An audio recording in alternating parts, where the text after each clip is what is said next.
On September 11th, 2024, we went to Manila International Book Fair at the SMX Convention Center. If it wasn't clear from the name of the event, this is a week-long annual convention dedicated to books, both local and international publishing. Due to the pandemic, MIBF didn't happen because, well, the pandemic happened. But as the pandemic sort of went away, MIBF came back in 2022, but it wasn't as grand as back in 2019 or the many years prior. They only really had local publishers selling books back in 2022. Fully Booked and National Bookstore weren't there to dominate the market, and I only really got to buy one book during that year due to financial difficulties. And I still haven't read it yet because I got busy, to say the least. This is a members only video, so if you're wondering why I'm posting this at the first week of March or whenever I decide to post this video, that's the explanation. I still have my Foldabot speed builds running on the channel at the time of this recording, and I don't really want to disrupt that flow. So this will come out very late,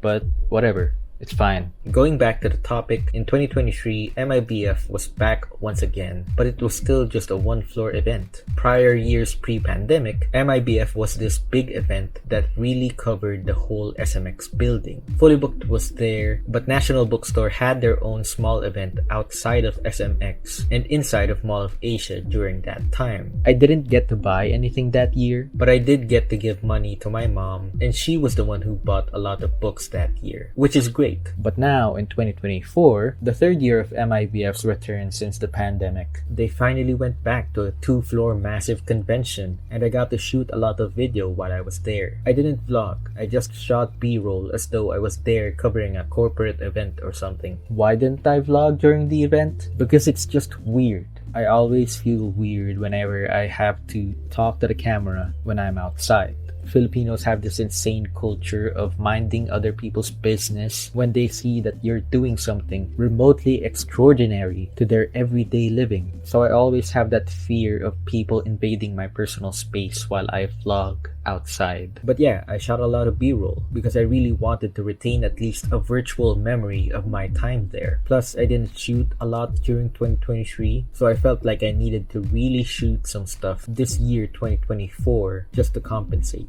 MIBF 2024 is a return to form for this annual book convention. Fully Booked and National Bookstore were back and positioned at the center of the first floor's event area, while the local and independent publishers like Comiket, Peacock, Summit Books were situated at the second floor. Those were the booths that I was mostly interested in, but there are a lot more to be seen in this event, such as local book publishers like Phoenix, Vibal, Rex, and so on. Those are the people who make books for students, for young children, and they play a big role in education. And my mom is a big spender on these publishers because she also runs an online bookstore in Shopee and Lazada. Link in the description down below. But yeah, there's also Comic Odyssey, Anvil, Tanko Bonbon, which is a manga bookstore. First time I'm seeing them in this convention. There's also a ton of booths selling office and school supplies, which is great for artists and office workers alike. There are a lot more kinds of booths selling all different kinds of books for various types of readers, and I love that I got to be so overwhelmed with how many books there are in this event. Like I said, MIBF 2024 was a return to form, and I enjoyed my time there just being at the center of so many books. I know that I probably won't get to read all of them, but it's honestly enough just to be around them and get to hold them, smell them if that's your fancy, and yeah, I love books, which is probably the perfect time for me to finally show the books that I was able to buy this year. So I was able to buy 6 book titles this year, and it's all from the same publishing house, Indie Pop Books. Or I guess it's really just Summit Books, but Indie Pop is under Summit Books. Anyway, these are the books that I bought this year. Alinam 1 and 2 by Mickey Ingles is a book series set in a magical version of the Philippines, and it's about this group of kids encountering various mystical entities found in the pantheon of Philippine mythology. And that's as much as I could gather from just the back synopsis and the book covers. I haven't read any of these books. I'm going in blind, and if I get anything wrong from any descriptions of these books, now you know why. The Shadow of Eudaimonia or Eudaimonia by Kenneth Olanday is a sci-fi novel about three very different characters from one another. And that's all I know about this book. It's fairly thin, so I'm guessing this will be a quick read, but it's also a sci-fi epic taking place in all sorts of parts in a vast universe. So I'm hoping that this will be an interesting story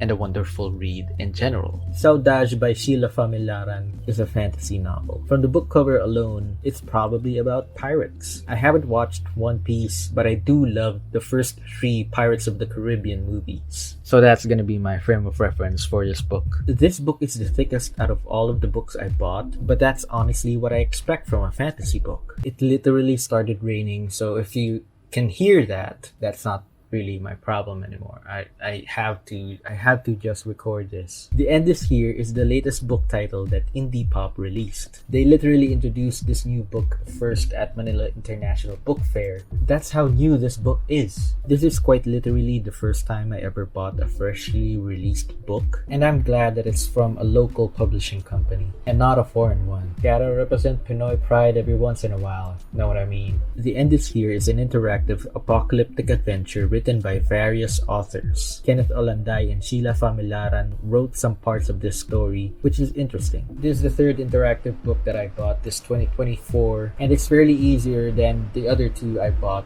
just based off of my brief flip through of some of the pages. It just instructs you on which page to go, and you don't really need a character sheet or a stat page in order to read through the alternate story paths. So I'll probably read this book first, before the other two interactive books that I bought. Gotta start on easy mode, you know? The last book here is titled Doorkeeper, and it's a graphic novel or a comic book, whichever more is applicable. It's written by Ethan Chua and Scott Lee Chua, and it was illustrated by a bunch of artists that I haven't heard of. Their names will be in the description down below, but yeah, this is a fantasy and sci-fi story about an immortal being and 6 other characters across different parts and timelines in the universe. That's all I need to know, and I'll probably read this first out of all of the books that I bought during this event. Why did I buy from just one publishing company? Several reasons really. One, because I had always wanted to do an only local books haul on mibf, and that sort of got delayed because of the pandemic. If none of that stuff happened during 2020, that was probably what I ended up doing that year, but the damage has been done. Another reason would be because all of these books were fairly priced for the kind of quality they're putting out. Summit Books is mostly known for their romance novels and light novels, but these books focus on particular genres that I've really grown to enjoy reading. They probably still have romance in them, but it's not the center of attention to these stories. At least, I'm hoping that it's not.